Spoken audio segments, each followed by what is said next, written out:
YouTube ogorraa YouTube kaleetti irratti user YouTube sirriitti ogorraa isa jedhamuu fi akkasuma hiriyaa ati takka irratti abbaan manaa ishee yoo ati galii sirriitti fuudha yookaan gali namni kun immoo yoo muduumee viidiyoo isaa hamma dhumaatti daawwannaa taarika nama kanaa fi taarika nuti ijoolleen biyya Arabaa keessa jirru wanna dhiirri biyyatti jirtuuf wanna nuti biyya ambaatti taarika keenya dhumee qaama keenya fixannee suuraa keenya fixannee jinnu. Assalamu alaikum warahmatullahi wabarakatuh.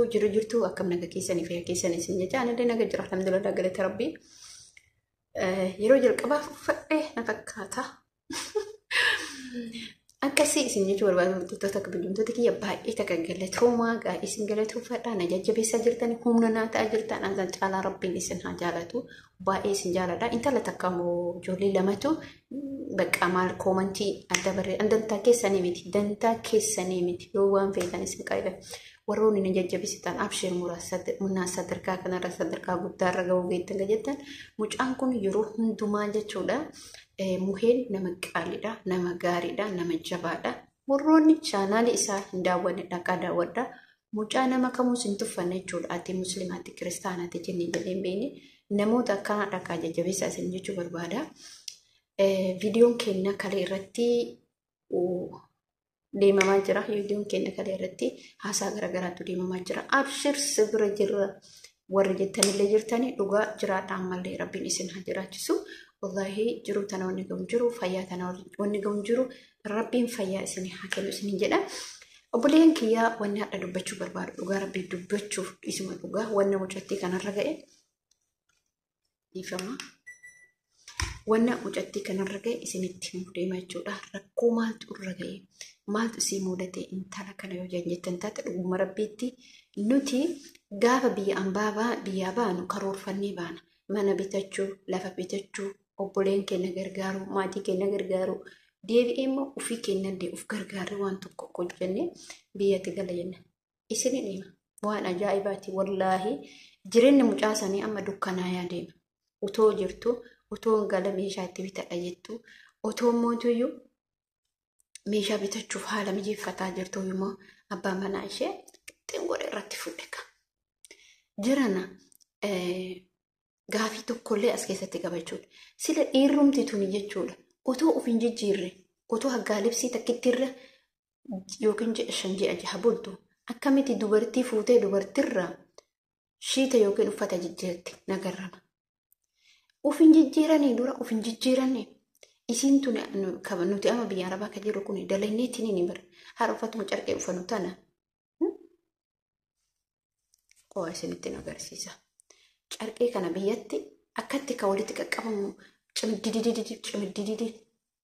cimiddidii jedhu kana uffannaa miti nuti gisee biyya keenya keessa jiru gisee biyyaan baay'eetti amma hoo maal uffachuu barbaaddaati? Uffata tokkoffamaa hamma humna keetitti uffata bareedaa uffachuu barbaadda. Mana gaarii ijaarrachuu barbaadda. Algaa gaarii rafuu barbaadda. Meeshaa mana kee keessatti galfachuu barbaadda. Jiruu gaarii jiruu isii raaxa qabdu jiraachuu barbaadda. Mitiire. Akkasuma barbaadna miti nuti ijoolleen biyyaan baay'ee jiru kun garuu inni isheen ijaartee qopheessitee jechuudha. Meeshaa isa itti galfachuuf meeshaan jechuun meeshaa soofaa homaa wannuma tatta'e malee meeshaa galfattee jirti jechuudha. Qoyyaaramee xumuramee hundi galee garuu mootuyyuu soofaan homaa humna hin galle. Qophiirra jirti beekaa rabbiin hin mootuyyuu sanuu isii harkatti isii qabee jechuudha. Otoo isiin kanarra jirtu gaafa kaanii isiin quban qabdu fuudhu isaa quba fuudhee manuma isiin ijaarsisan ittiin galeetti itti bilbilee ani fuudhee jira. Yeroo kana mee sitti maaltu dhaga'ama? Sitti maaltu dhaga'ama obboleettiitii odoo si taate hoo? Lamaffaa jaartiin tiyya erga deemtee waggaa tokko geette birrii ji'a 4 qofa naa ergite. Ani mootuyyuu isheen barbaadu jedha. Jarana bakka jireenyi ilma namaa nuti bakka ta argan isumatti achi ta argan ju'uma ji'a tanas ji'a taanu ji'a kan bakka nuti waan qabnu isumatti arganna. Boodarra mootuyyuu inni hin gudunfata.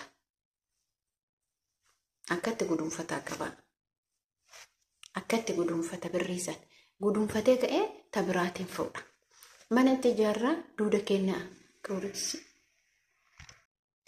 Gaafa kanatti mi maaltu sitti dhagama sitti? namoonni hiriyoota kee duuka gaafa walitti dhuftu gaafa biyyan bilbilinis waan dhageenis bakka dhiirri maalumaaf dabaa yaada.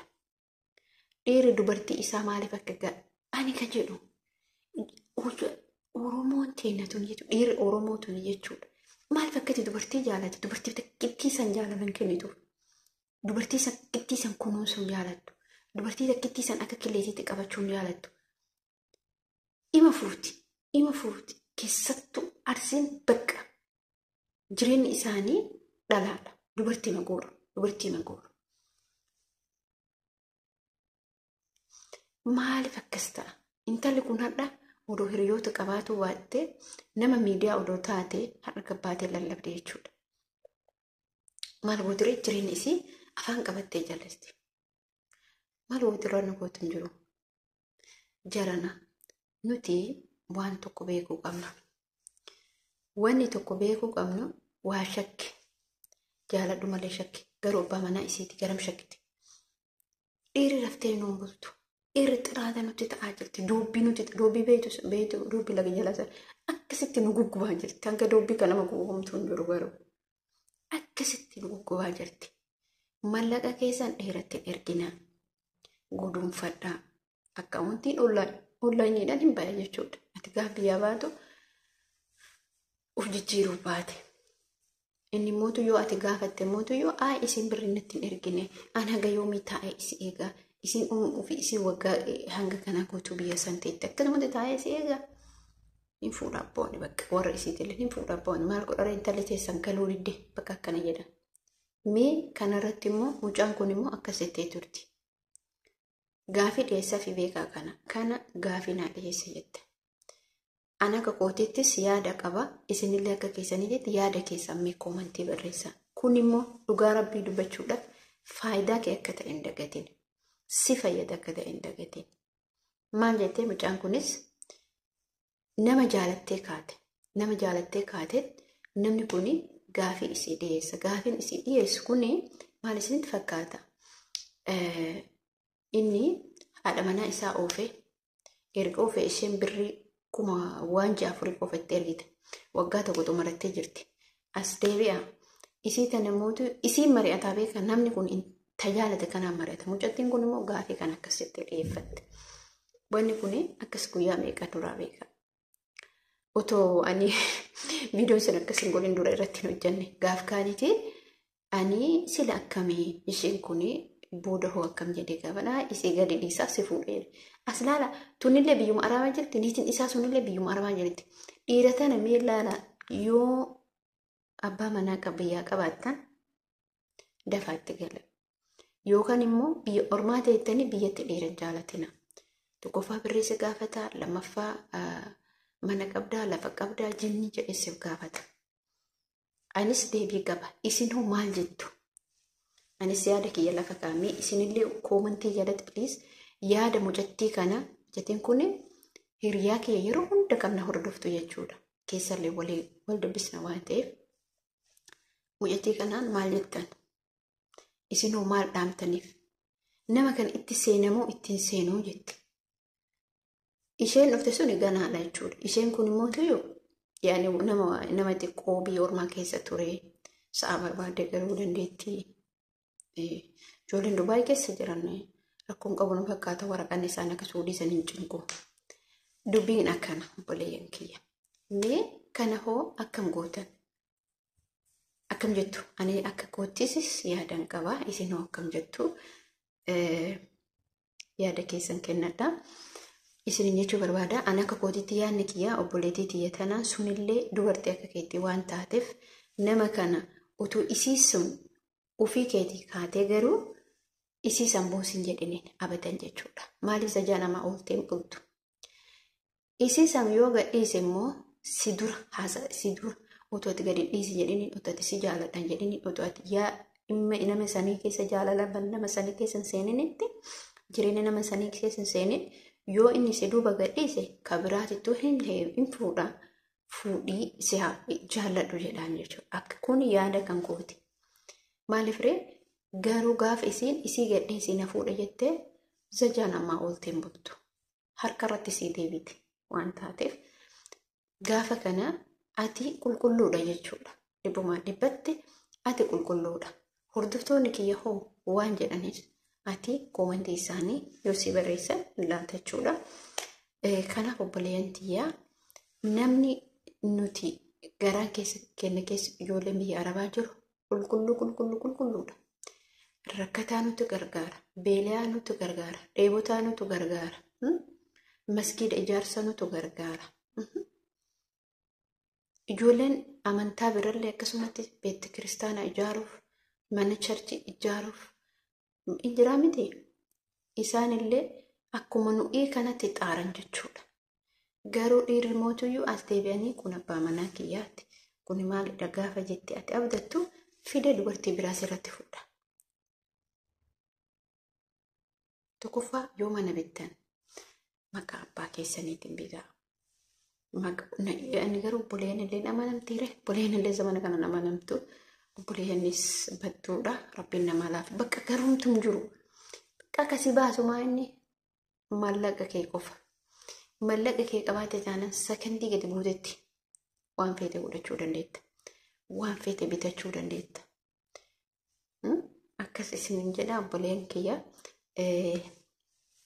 Yaanni obboleettiitti yaa'anii qabu dhugaa Rabbii dubbachuudha fi yaada kana. Yaanni kuni maaliif anaaf dasnatti jedhe itti gammada. Sababnis isa jaalachiiftee mararsitee haasofsiiftee ka'u gootee innillee ka'u godhe isii mootuu sakandii takkatti gadhiisuu danda'a. Himootuu si duuba yoo gadhiise garuu namni sun maaliif waggaa takkaa jedhee isii san gadhiisa. Mallaqa itti erguudhaaf deefi immoo maaliif garuu obboleettiitti yaa waan akkanaa kanarra irraa fagaadhu. Ittiin kalaayinii sirrii miti. Namni bultii namaa diige boru ni diigama. Waan boru si qunnamuun beektu. Sis ta'uu baatu waan obboleetti kee qunnamuun beektu yookiin immoo ilmoo argachuuf deemta. Kana isiniin jechuu barbaada obboleeyyan kiyya. Wanni biraa maaltu jira isin jechuu barbaada. Jabaanni abbaa manaa qabdu abbaa manaa kee jedhe gali. Wallahi addunyaan tun homaa miti jechuudha. Addunyaan tun ergisa. Addunyaa ergisa tana mootuyyuu nuti kadhas hin feenu. Yeroo keenyatti fayyadamneetiin gallee ilmoo keenya guddifachuu galtanii abbaa warraa keessa hojii jiraachuu. Bakka addunyaan tun gabaabduudha.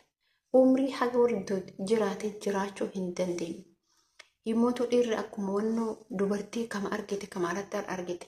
Kama meekaappii dibatu argite, kama waggaa karaa deemu yoo argite, yoo hoodhu bilbila kiyya aloo yoo jette maan inni faayidan.